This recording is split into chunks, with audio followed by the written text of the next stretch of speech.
Listeners, beware. This podcast contains themes of the macabre and does not shy away from the details. Our content is graphic and our language is colorful. We might not be your cup of tea, so listener discretion is strongly advised.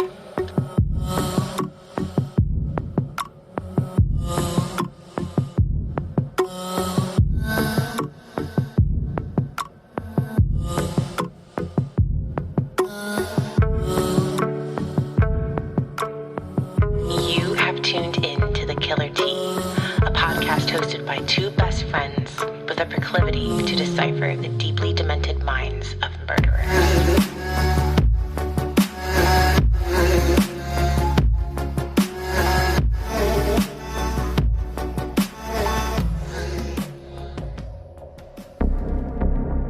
Welcome to Season 2, Episode 19, Part 4 of The Killer Tea.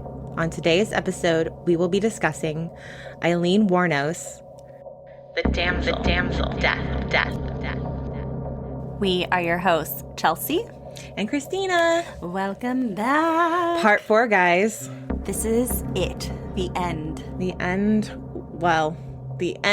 of Aileen WUORNOS. And we have one episode left after this. And then that's it for Season 2. We're so excited. Season 3 coming to you in 2021. Season 3 is going to be good. I just want to let you know. Our finale is going to be good. It's going to be juicy. Oh, God, I'm so excited. I don't think I've been so excited for an episode to debut since the very first time we ever fucking did this. And Chelsea has been putting hints out there. So if you're not on our Instagram, definitely follow us at The Killer Tea to see if you can kind of guess who we might be interviewing. Yes, I've got 2 posts hinting at who it's going to be. You do have a couple weeks to guess. So maybe if somebody guesses, well, we forgot to do our giveaway. Hi, we're trash. But maybe if somebody guesses correctly, we'll send you a little something. And I'd also like to give a shout out to a bunch of our followers who have been tagging us in their Spotify results for 2020.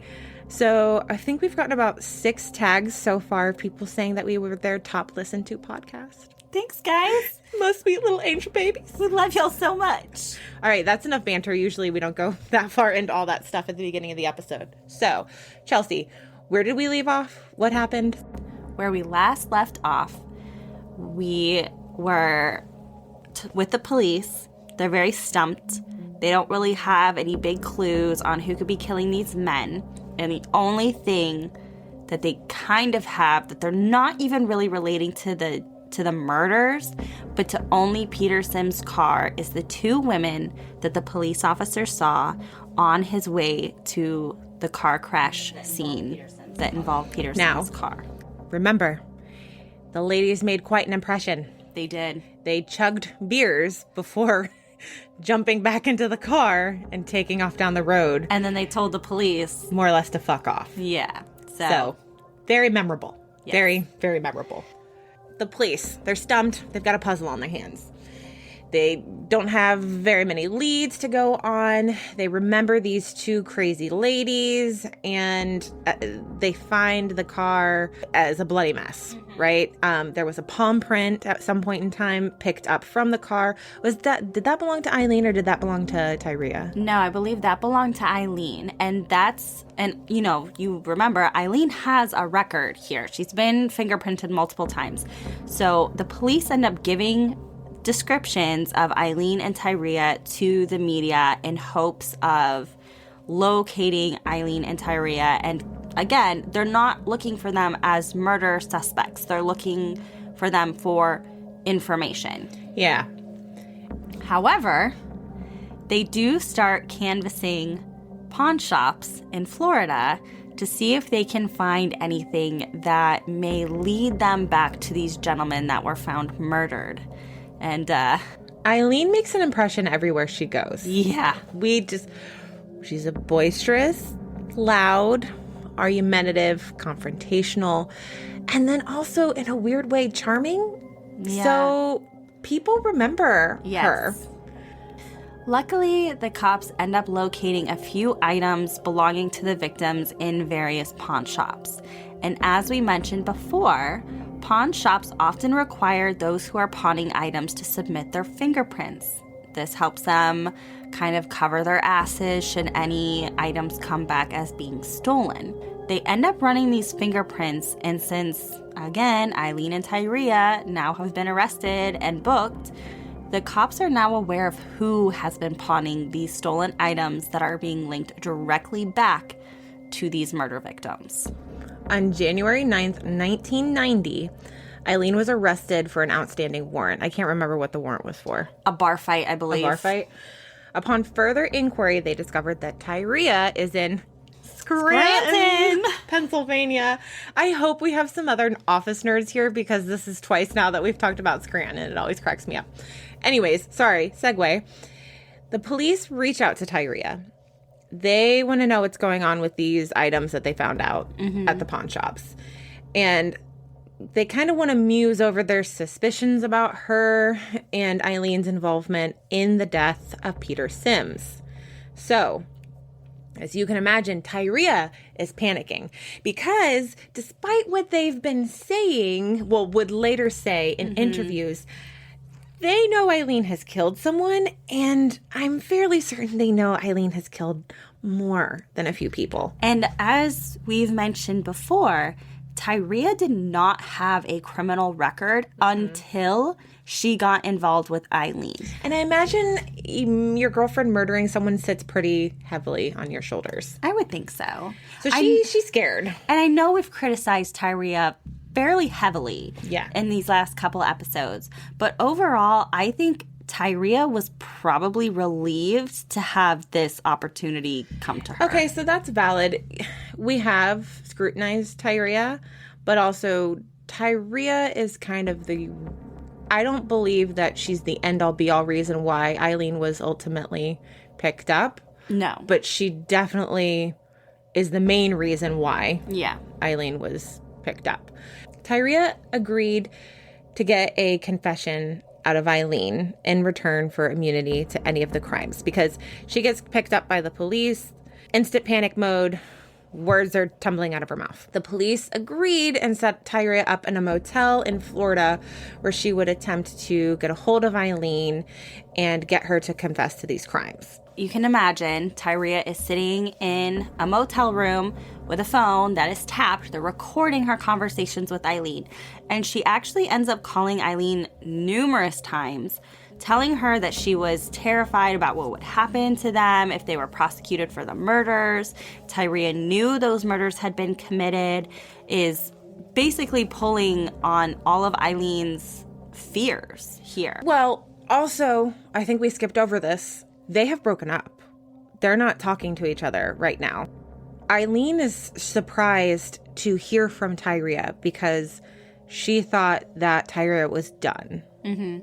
They maybe broke up is too harsh. They're on a pause. Yeah. After all this drama and stuff is going on. In the last episode, we had discussed how they were having more and more relationship issues. Yeah. So they're on a weird...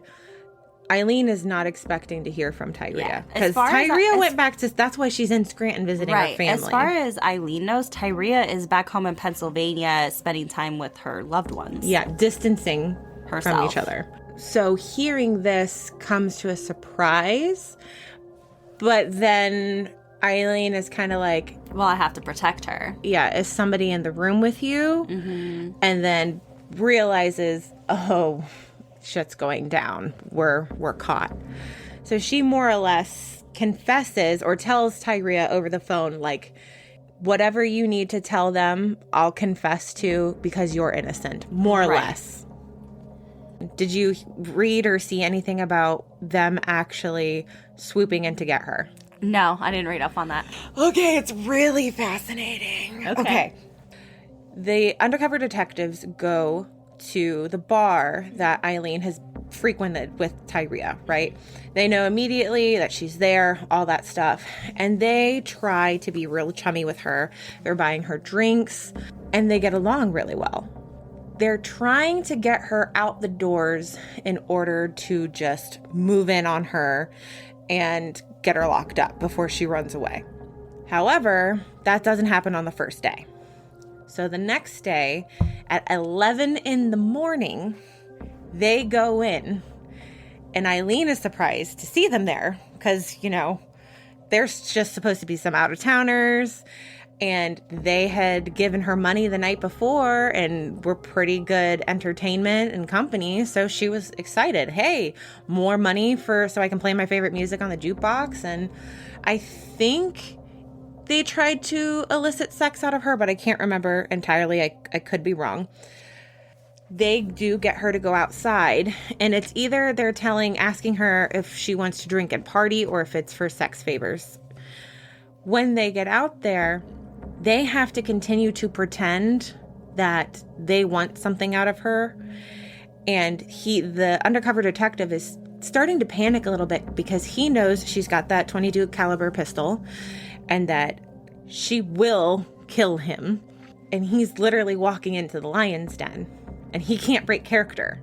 So at the last second, the other police officers swarm in and take him down, and the two undercover detectives have to continue to pretend that they're being arrested with Aileen, and they have to sit in the back of the cruiser with her. And she's even talking to them at that point as well, saying things like, oh, they're probably picking me up for the murder, right?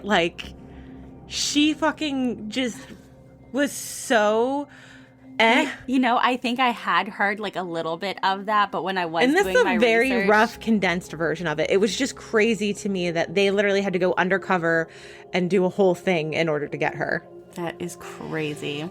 It's January 14th, 1992, and Aileen finally goes to the court for the murder of Mallory, which is her first victim.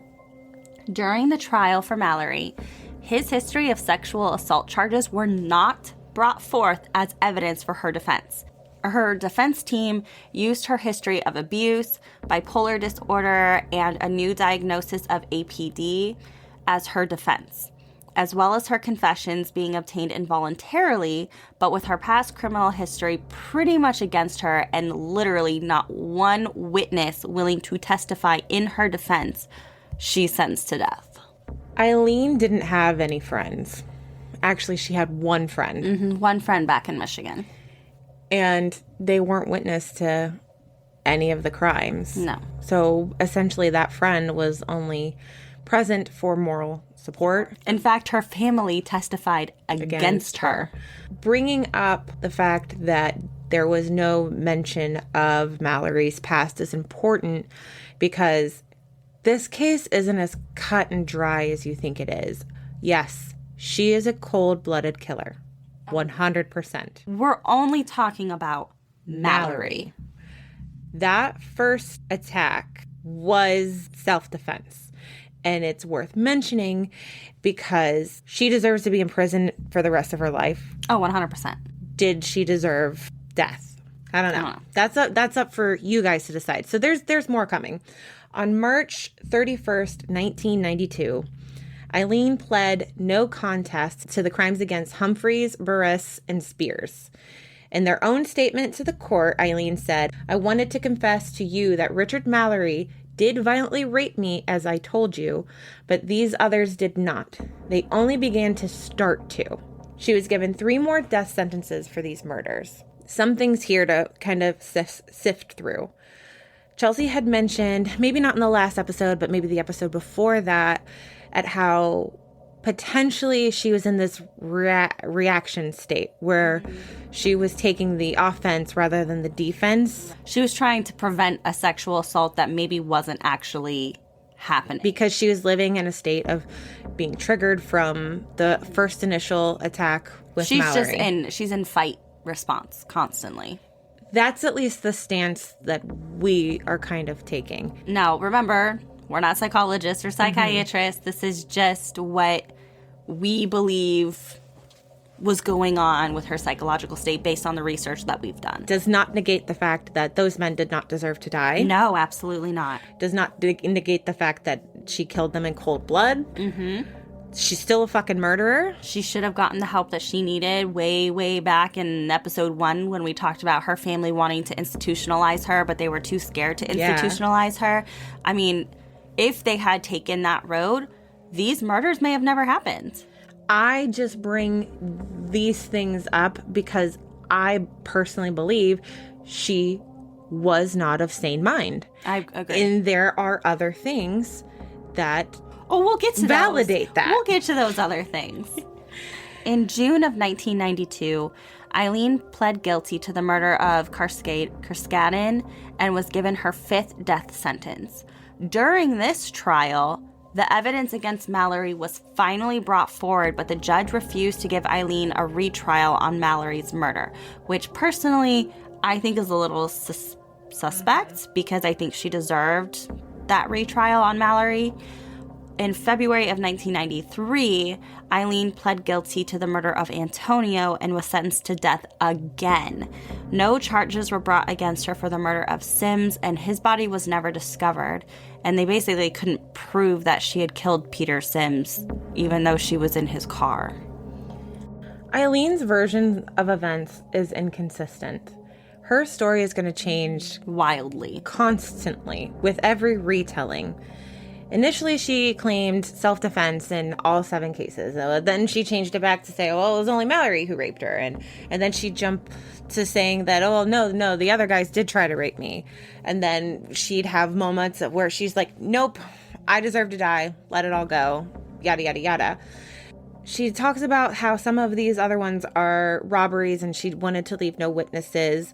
And those circumstances definitely contribute to the narrative around her of being the female version of the male serial killer, the first of its kind. So in an interview done with Nick Broomfield, she claimed all her crimes were done in self-defense, but she was tired of sitting on death row and wanted to die. I completely think this is 100% clarity and true on her case. I agree. She actually made it very apparent through many forms of communication to other people she wanted to die. She did not want to sit on death row. And her final appeal to the Supreme Court was denied in 1996, and in 2001, she actually petitioned the state of Florida to dismiss her legal team and to cancel all her pending appeals.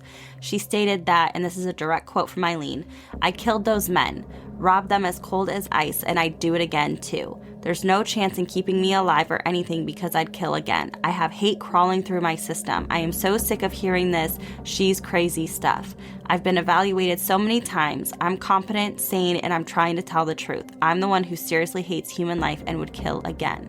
Her legal team tried to fight this and argued that she was incompetent and didn't know what she was doing, but there was a panel of court-appointed psychiatrists who sided with Aileen and were like, no, like, she's knows what she's talking about. While she was awaiting her death sentence, Aileen began to complain of inhumane treatment at the prison that she was staying at.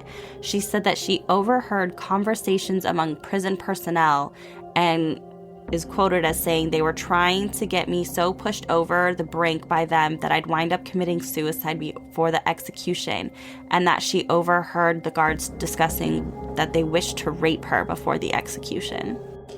Aileen would boycott eating and bathing if certain officers were on duty. She claimed to believe that her food had been tainted with urine, spit, or dirt. She also began giving interviews to several movie producers and journalists. Eventually, she would turn angry with all of them as well. Here's another quote from her. "You sabotaged my ass, society and the cops and the system. A raped woman got executed and was used for books and movies and shit." Now, here's the thing with Aileen. She was giving these interviews at first on the assumption that she may be able to make money. But what she did not know is that Florida law would not allow her to profit from her story, which would then lead her to being furious that these reporters were essentially taking advantage of her. And she did turn it on the head of some of the lead investigators by saying that they were more interested in selling their life stories. And Aileen is a conspiracy theorist. I mean, certainly some of this was true. Oh, yeah. Because, of course, Hollywood immediately went to making several films about her. Most notably is the one Monster. with Charlize Theron. She thought everybody was out to get her no matter what. Even if there was some validity to that, there was also an overwhelming amount of hysteria in the things that she would say. One time in the court, she was being belligerent and saying, I hope your daughter gets raped, and disgusting, horrible things to, people that had nothing to do with her. She's a sick person. So I completely disagree with the courts, the court-appointed psychiatrist, and with Aileen saying, I'm sane, I'm fine. Any of your behavior here exhibited is of a sane, well person. We've had plenty of serial killers that were calm, cool, and collected that, they weren't insane. Right. This is not one of them. This is not a good example of that. Aileen was executed on October 9th, 2002. Her final meal, she declined and opted to just have a cup of coffee. And her very last spoken words were, yes, I would just like to say I'm sailing with the rock and I'll be back like Independence Day with Jesus. June 6th, like the movie, big mothership and all, I'll be back, I'll be back. Case in point. There rests my point. What does that even mean? WUORNOS' body was cremated and her ashes were spread beneath the tree in her native Michigan home by her childhood friend, Dawn Bodkins. Dawn continued to have correspondence with Aileen. I think Dawn even published a book of the letters they wrote between each other. She still thinks of Aileen very fondly. She doesn't negate the fact that... It's more of a she feels bad. Yeah. And is kind of the only advocate for the wrongdoing that was done to Aileen in her life and how the negligence of everyone around her ultimately led to the murders. Yeah. And who she became. Well, led to a mentally unwell person. That would then go on to commit the murders. Yes. Let's talk a bit about the things that went on around Aileen during her trial and some of the just wild shit that happened. And when we said that Aileen was a conspiracy theorist, I mean, she had some basis in the things that she was saying because there was some crazy shit. But she kind of, I don't know. She's not mentally well, so she's probably responding in a way that you would expect someone to respond. I don't think they were conspiring against her. I think they were opportunistic. Yes. I think they were just taking advantage of the situation, which we'll see pretty frequently regarding Aileen and her story. To be fair, that's the truth in all murder stories that have Aileen is not special in this aspect. Different, like the BTK and all of that. Look at Mindhunter, one of our favorite TV shows. The basis of all of that stuff is on real life serial killers. But sorry, go on. Tyria Moore and 3 of the investigators related to the case would go on to sell their personal stories for movie and book deals. These 3 detectives would later resign, but denied having any malicious intent for selling their stories. So there were 3 detectives that were heavily involved in Aileen's case that did go on to sell their stories, and they ultimately did resign. And I'm fairly certain they received a lot of backlash for doing this. Yes, they did. Because they were so heavily involved in the investigation surrounding her. And personally, on an ethics level, I think that's pretty terrible. I agree personally. Completely. That's something that has to be done years and years later. And this was going on while her trials were still happening. I'm surprised there wasn't a gag order or anything in place. Tyria is her own person and she has every right to tell her story, and that's on her. She's probably the only one that I would give a little bit of a pass to in this instance, but ethically speaking, those cops had absolutely no business selling their stories so close to what was going on. Speaking of Tyria testifies against Aileen. And Aileen already knows that, Tyria more or less set her up. Yeah.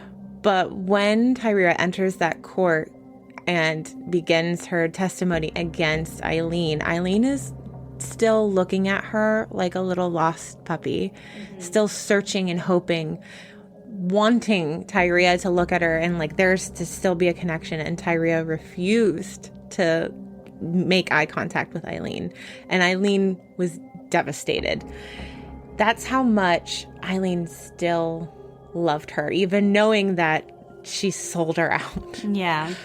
But this just speaks to, again, the borderline personality and some of her obsessions with Tyria. I don't want to put her, like, I feel really conflicted here because I don't want to be biased towards Aileen, but I see so many problematic things around Aileen that I don't want to invoke sympathy, but I do have a lot of understanding. I feel like, okay, hear me out. This is a very bantery episode, guys. I'm so sorry. I know, I'm so sorry. So if you've been listening to the podcast for a while, you may remember when we talked about Richard Trenton Chase and how we almost felt bad for him in a way because he was so mentally unwell. He never had a chance. He was a full system failure. The medical team failed him. His family failed him. I mean, on every single level of care, he was failed. And he became a killer because of it.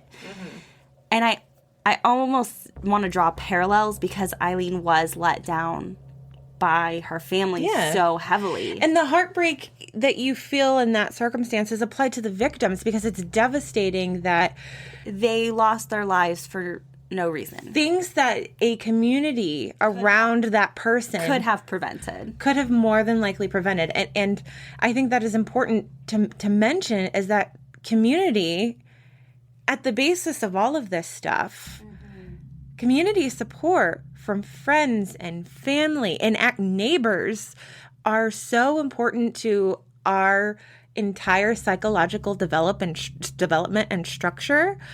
And it's, of course, every human being has to be accountable for their own behaviors, but aren't we seeing enough here to see that maybe there's some other really important contributing features from the world around them that we need? We're not talking about a girl who was raised in a loving home with, let's say that her mother did still abandon her. Let's go with that. Let's just say that she was raised by her maternal grandparents.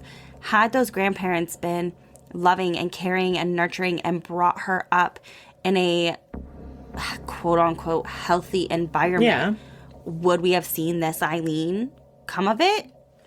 And there's still the other side of it where there are tons of people who endure unthinkable abuse and they turn out to be wonderful, amazing people. Yeah. I'm just saying it's worth mentioning, right? It's worth thinking about. It's worth processing. The way I look at it is we see this happen enough. There are these commonalities between these serial killers that we see enough of that we can go, okay, obviously this is happening frequently enough that there's something wrong. Yeah. I agree with that. It's like a red flag. Like, if I'm seeing these particular things happen, I'm going to be more invested in making sure that child that was raised in that horrible situation has more support. I don't want them to get to this point. Yeah. I want them to have the psychological support, the financial support, the education. I almost want to offer more safety nets to them. Yeah, I completely understand. And it's one of those conversations that a lot of other podcasters who have a lot to lose just don't ever have on their shows. And I totally understand why.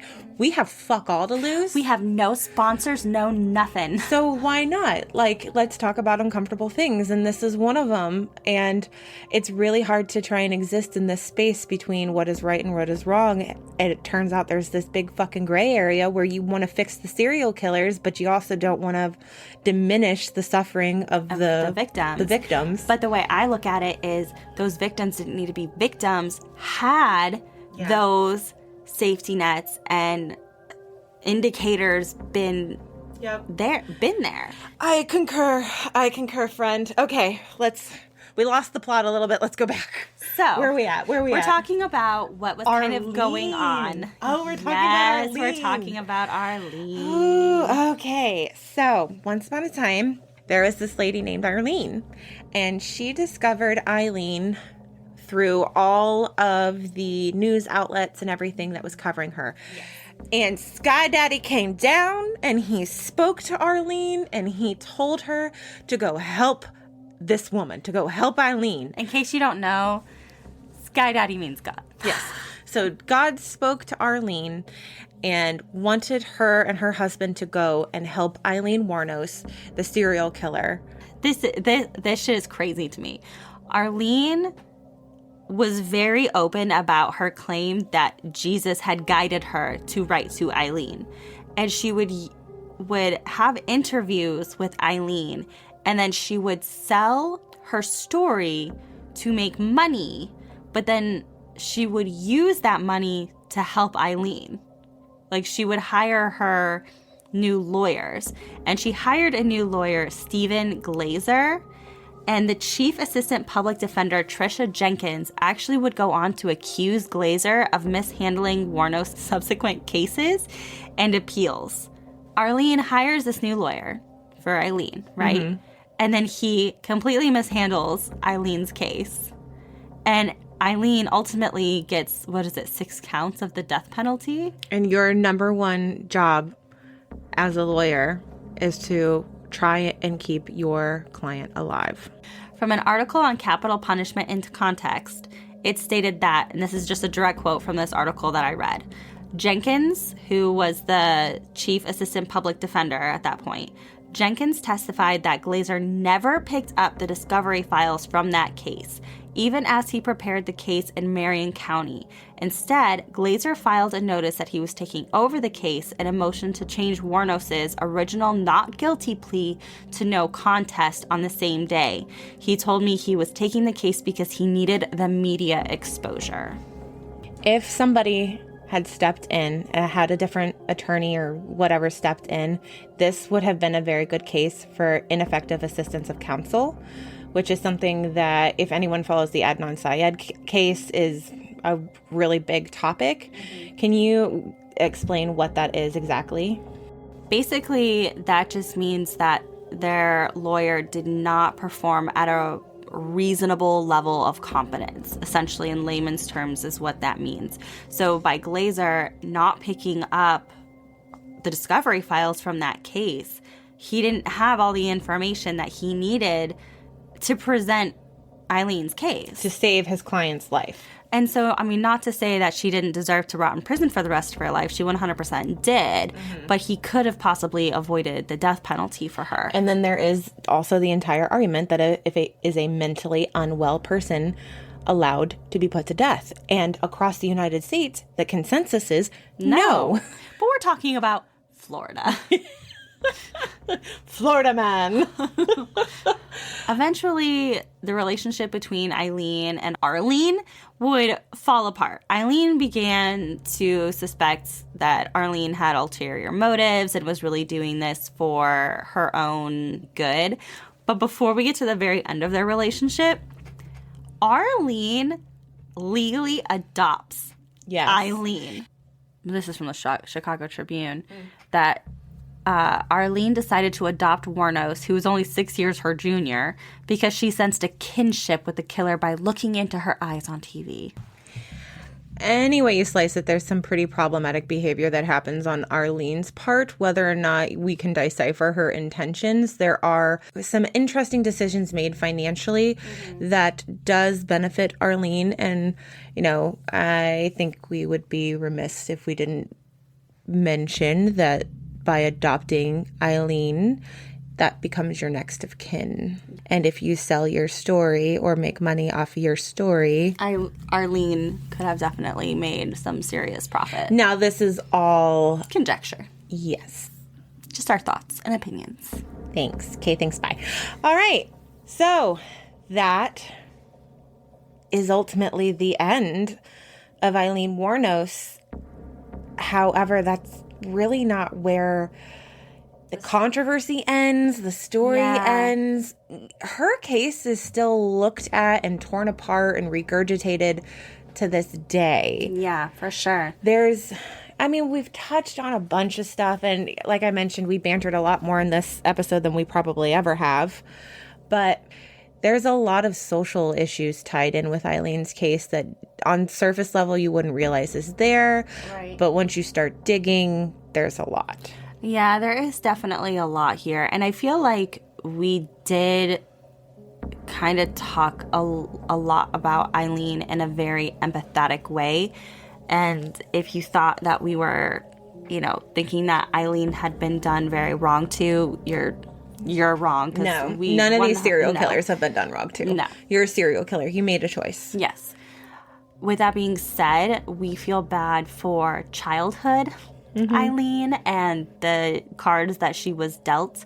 And ultimately, it was up to her to decide what to do with the cards that she had been dealt. And she made some very, very horrible choices. I don't believe mentally ill people should be put to death. I don't either. I feel that Aileen should have been institutionalized for the rest of her life. Someone like Gacy, fuck yeah.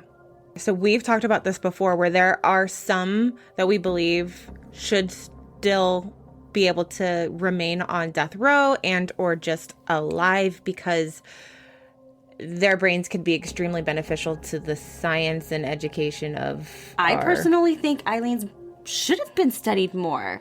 The amount of kind of psychological issues that she had kind of all And that's when I step out of my empath body and enter into my my scientific body, where it's like, okay, well, if this person would have been willing to work with experimental psychologists and doctors and neuroscientists and stuff, what could we have learned? How could we have made the world a better place? I'm 100% on board for donating my body to science. So just so everybody's well aware of like where I stand on that stuff. So I'm not a total monster here that wants to Dr. Frankenstein people, but no, and we don't mean doctor. I mean, it needs to be ethical studies. It should be nothing inhumane. But like, I am all for brain scans and different questions. I mean, there's all kinds of study information. all the things, dissect all the things. Psychology is one of the few fields of study where we don't get to visually look at the organ that we're studying. When you're a cardiologist, you look at the heart, you dissect the heart, you run tests on the heart, you learn how everything in the heart works. The brain is still very much a mystery. Yeah, I mean, think about it. If you go to a psychiatrist you notice some things are going to misfiring in the brain, they're not going to do a brain scan. That's normally not that's something you normally have to ask for, in fact. Yeah, I mean, if you accidentally fell off your horse when you were 13 years old and bashed your head and, have pretty much since forgotten about that, but everybody says, their personality changed a bit when they were after that. But no investigation is done further into that, you could have a TBI, and that could literally be affecting who you developed into. And right. There's just so many factors that come into play with your brain. So I'm 100% on board. I think if someone's a serial killer, if they are willing to cooperate, ask them all the things. Beam them up, Scotty. Yeah, I mean, we talk about how much we love Robert Ressler, and that is literally what he did. Mm-hmm. I agree. So what are your thoughts on Aileen Wuornos, Chelsea? Where do you put Aileen on the Dahmer scale? Aileen is like an 8 for me because she is a horrible individual.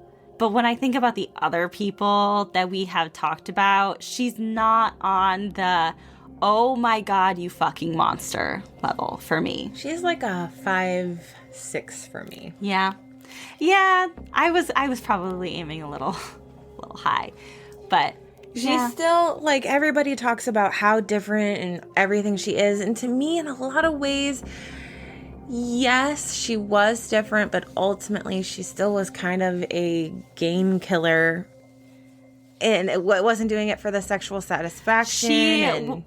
Okay, she is different from other female serial killers because she didn't know her victims well, and she used a violent method of killing them. Ultimately, though, those are the only differences between Aileen and other stereotypical female serial killers. Yeah, I feel like you could have removed the gun and added poison. Yeah. And then, I mean, the killing people that she didn't know very well it's also different because most female serial killers do kill their loved ones. Yeah. Um, However, but all of the victims had that one commonality where they were older white men yeah, who were reminiscent of the original men who grandfather and grandfather's friend who raped her. yeah. That is a one commonality. Interesting. Yeah. What are your overall thoughts on Aileen then? I know you said you gave her a 5 or a 6. I mean, for the 100th time, I believe she was mentally unwell. I believe she was high functioning. I do believe she would have continued to kill. The best thing that ever could have happened was them picking up Tyria and getting a confession out of Aileen. I think Aileen could have gone on to kill a fuck ton of people I agree before with you. they stopped. I agree 100%. So in that respect, yeah, I could probably give them a higher number. If they had more time. Do you think Tyria would have eventually cracked? I think they eventually would have broken up and Tyria would have gotten replaced. But I mean, do you think Tyria would have gone to the police? I'm not convinced. I'm sorry. That's terrible to say. Oh, I'm not convinced. I'm just asking your opinion because I'm just curious. I'm not convinced that Tyria wasn't an accomplice. An accomplice in the same way that there's a getaway driver. Yeah. You know what's going on. You're not actually committing the crimes, but you're benefiting from them. I mean, so why you're would not she stopping ask them. for immunity if she didn't know what was going on? And then do you even believe that Aileen was well enough to keep that information to herself after she explodes on everyone about everything and just pipes off? Yeah. No, You're I going to agree. tell me that she's going to go kill all these men and come home and is perfectly quiet and doesn't talk about it? Yeah. I just don't buy it. I'm sorry. Again, all conjecture, just opinions, just thoughts. I mean, this is the very last episode. We didn't have a whole... Just in general with all of our other cases, right? We say surface level angry things, but we really don't deep dive into our personal convictions about all that kind of stuff. Yeah. So I guess maybe our audience gets to see a little bit more of the background thinking behind all of this stuff. I do worry about sounding too sympathetic towards Aileen. I am concerned about that and putting it out into the internet, and I'm fine if you leave this part in. I don't want to sound too sympathetic towards Aileen. I just can't view her as anyone else than a sick person. Yeah. It's like talking about somebody who is just so mentally unwell. It's like talking about Richard Trenton Chase and just, they did horrible, terrible, fucked up things that there is no forgiveness for, but also we have an inherent responsibility as a society to take care of our mentally unwell people. I think there's also this collective idea that a human being can go through anything if they're determined and strong enough and blah, blah, blah, blah, blah. And there's plenty of psychological research on childhood trauma that shows that that's not the case. Not every two people are formed completely the same. I mean, one thing that could break somebody down could do fuck all to another person. You know what I mean? Everyone experiences trauma differently, and I think that's why it's so important not to minimize anyone's trauma. Yeah. Ever. Full stop. Oh, God, guys, what a wild fucking ride. Hopefully none of y'all hate us after this episode. All right. Let's do a palate cleanser. Let's do the trivia thing again. I have fun with that. Let's do that. Let me find my trivia book. I threw it over here somewhere.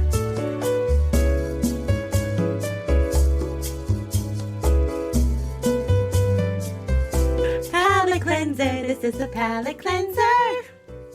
Oh my God. You're not even going to believe this shit. Okay, so we're tuning back into serial killer trivia, fascinating facts, and disturbing details that will freak you the fuck out by Michelle Kaminsky.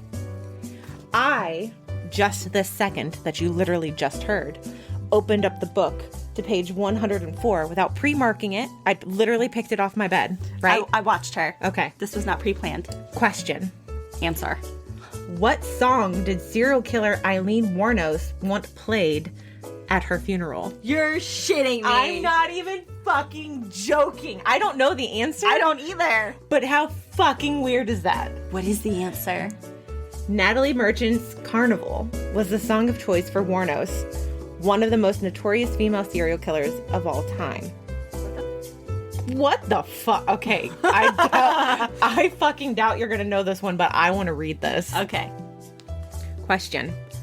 Who was the death angel who reportedly stabbed herself in her vagina with scissors? What? What? Bobby Sue Terrell had a long history of self-injury and mental illness before she was charged in the 1984 deaths of 4 patients who had been under her care at the North Horizon Health Center in St. Petersburg, Florida. She is said to have stabbed herself in her vagina because she was frustrated with her inability to bear children. What the fuck? That escalated very quickly. I am so sorry. Whew. Oh, wow. Okay, I don't think you're going to know this one either, but this is interesting. Question.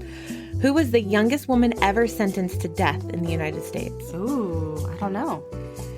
Judith Neely was just 18 years old and a mother of 3 in 1983 when she was sentenced to die in the electric chair for kidnapping, rape, and murder of Lisa Millican.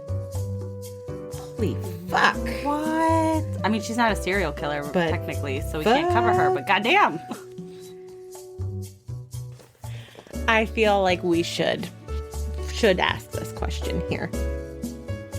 Who fashioned his RV into a torture chamber dubbed the Toy Box? The Toy Box Killer. What's his name? Oh no, you forgot. I forgot. No, I'm not going to forget because as soon as I hear it, I'm going to be like, son of a bitch. David Parker Ray. Yep. Bastard. Bastard that he is. Hey, that was our first episode. That was a long time ago. That was a long ass time ago. He was a gigantic piece of shit. Mm-hmm. Ooh, I wonder if you know this one. I know this one because I grew up with it. Okay. Question. What true crime television show host lost a son to a serial killer? I'm not sure. Forensic Files? No. If you can guess the TV show, I'll tell you who it is. Crime Watch? America's Most Wanted. Ow. John Walsh. And his son's story is really tragic, actually. From what I remember, John Walsh was at the mall and his son got away from him and he was kidnapped, and they eventually did find him. He was very small. I want to say he was 7. He may have been a toddler. And they found him decapitated.